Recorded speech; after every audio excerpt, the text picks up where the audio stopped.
I'm Amy Colombo, a transformative, board certified nurse coach and a single mother to three boys living here in New Jersey. I'm here to talk about how to have a productive conversation with your kid in 5 easy steps. I'm going to use a real example, and the example is something that you can probably relate to, if not directly, indirectly. It is those small little things that we see our kids do around the house that we know a better way, and we are trying to teach them and impart knowledge and wisdom to help them, and they're just not taking it in. We see them do the same thing over and over, and it really triggers us. The example I'm going to use is you're noticing over and over again your kid is not properly washing the fruits and vegetables before they consume them. For all the reasons that we know, all those pesticides and all that crap that is on our food, we have learned to properly wash our food. We want them to learn this skill, but they're just not, as we say, listening. But when we say our kid isn't listening, that's not really true. What we're really saying is they're not doing what we want them to do. That's what we're really saying when we say our kid is not listening. So, the 5 easy steps for having a conversation with your kid, if this applies to you, is number one, doing your own emotional processing. We never want to have a conversation when we're upset, angry, sad, taking it personally. If you're triggered and you're feeling emotional around this, you want to do your own emotional processing before getting in the conversation. It is your responsibility to take care of that and clean that up using your tools, walking in nature, journaling. Tapping is my all time favorite go to tool in combination with walking. Whatever it is that you need to do, yoga, go for a break. Do not open up a conversation when you're heated, when you're triggered. You're going to open this up when you're calm. Number two, you're going to ground into some higher truths, which also means just your own mindset. You're going to shift out of the thoughts that are not serving you or your kid. And you want to align these thoughts with your core values. So, just for example, my core values are truth, freedom, love. So, when I'm thinking, oh my God, my kid is never going to amount to anything, my kid won't listen to me, they don't care about me. You want to ground into some truths that feel more neutral and true. It's like, I love my kid. I don't like my kid when he does this, but I love my kid. I want the best for my kid. Just because my kid is doing this thing now doesn't mean that he won't change. Of course, he can change. He's human. All humans are capable of change.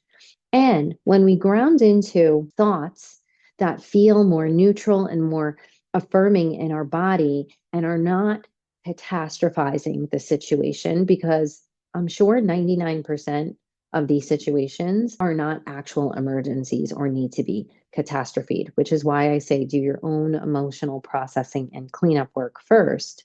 We want to create safety inside of our own bodies before we open up the conversation with them, because energetically they can feel that. And if there's one thing that you take away from this conversation for opening up conversations with your kids, but with everyone, bringing safety into a conversation, energetic, emotional safety is palpable. And they will be able to feel that, and they will match and mirror when they feel that. Just like, have you ever gone into a conversation hot and heated?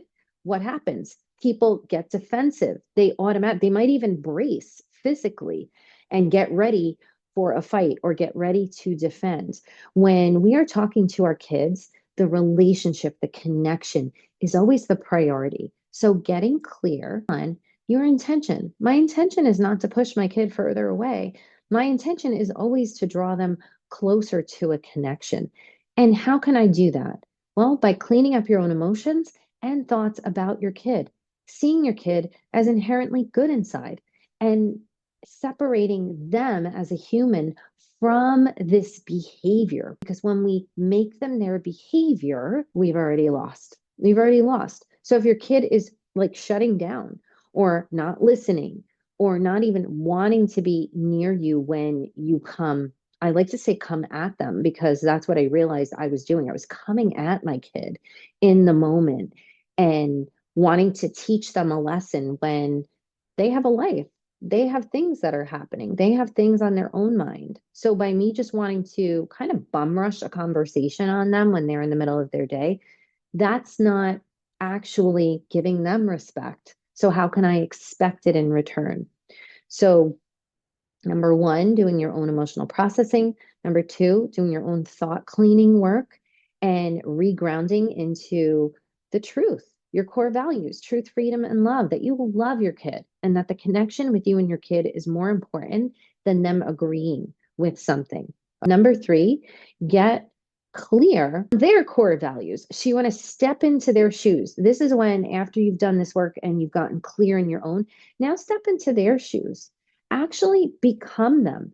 What's going on in their day, in their world? Their world is not your world. What's important to them? What are they prioritizing? And you're going to have this conversation with them. There's going to be a dialogue, but step into their shoes beforehand.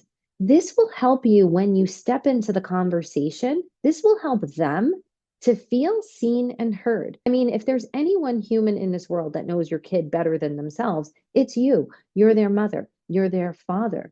So when you step into their shoes and you get clear on what's important to them and you can speak to those things, they will feel very seen and heard in the conversation. Number four, this is a dialogue, not a monologue. So you are going to open up this conversation after you've done steps one, two, and three. You're doing all of those steps before you get in the conversation. And then instead of bum rushing them in the kitchen in that very moment, okay, if it's not convenient for them, you're going to just tell them, hey, there's something I'm noticing and I want to have a conversation with you.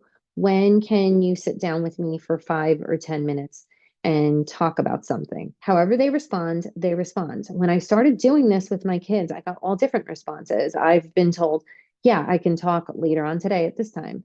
I've been told I could talk tomorrow. I've been told, well, I have a minute right now.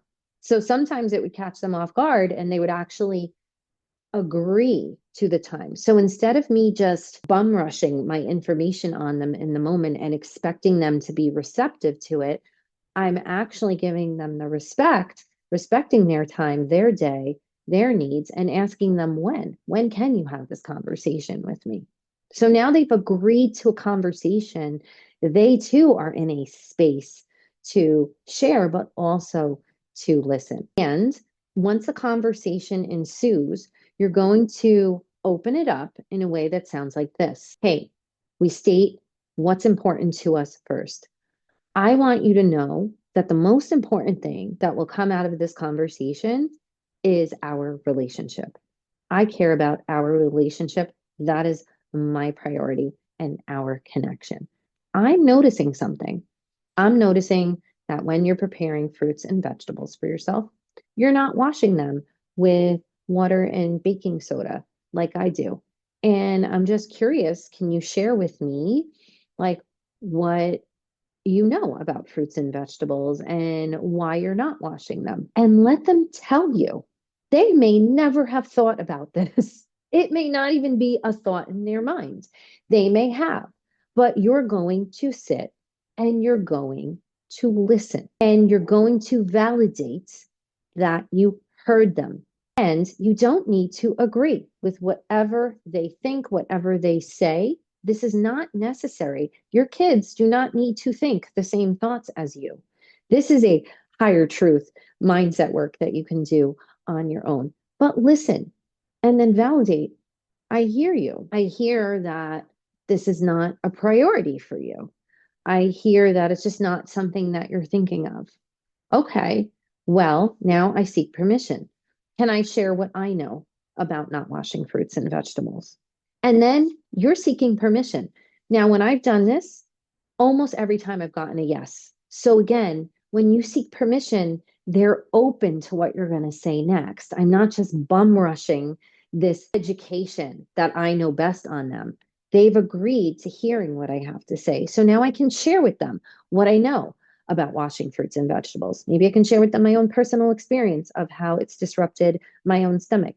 Maybe I can say I know that they have similar GI issues that I do as well, if they do or if they don't. And I just care about you and I'm concerned. The other thing I have gotten is I've gotten a no. I've gotten no, I'm not interested, mom. And what you say then is, okay, when you remain calm, if you can literally hear a no, you get a rejection from your kid. No, I don't want to know what you know. Like I did one time, only once. And you can say, okay, that's fine. Then my kid turned around like, well, it's they started doing that. And I said, no, it's okay. If you don't want to hear what I have to say, I'm respecting your boundary. I'm respecting your wish. And that's different for them. But most times they will give you the in and you will be able to share with them. And the last piece of this conversation is bringing in the boundary, the agreement, the request, or the collaboration that needs to happen moving forward. So, with something like fruits and vegetables, in my 21-year-old, once we've had this conversation, his decision is his decision. That is something that I'm willing to let go of. My number one job as his mother and your number one job as their mother or father is to keep them safe. So when safety is concerned, there are going to be decisions and boundaries that you're going to draw a line in the sand on. And you need to know what those are in your household. But with something like this is not one of those things. So he's going to maybe commit to trying better moving forward, but he's not really bought in to the whole idea. Okay, I'm going to keep doing what I do. So the agreement, maybe we come to an agreement. Okay, well, there are times when you prepare grapes for the family or you cut up fruit for the family.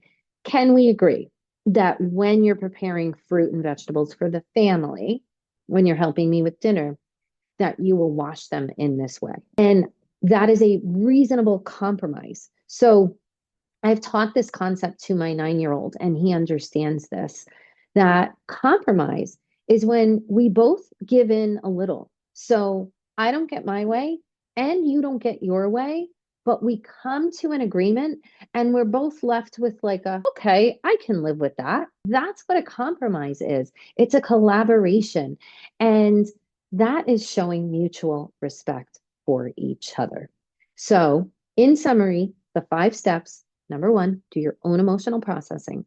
Number 2, ground into your core values and more neutral, positive, affirming thoughts that are true, that are going to energetically create a connection between you and your kid. Because the one thing I know you don't want to do is push them further away. Number 3, you're going to show them respect by inviting them into a conversation, not by bum rushing them into a conversation at your disposal, and ask them when they can have time to sit down and talk. Then you are going to bring in the subject matter, tell them what you're observing, and tell them a little bit about what you're thinking, and then invite them to share. And you're going to listen. You're going to validate what you heard. And then you're going to bring in the boundary, the request, the agreement, the compromise at the end. So that is that. I hope this helps you. Go and have an amazing conversation with your kid. And just remember, connection first. Connection first when it comes to talking to your kids. Bye.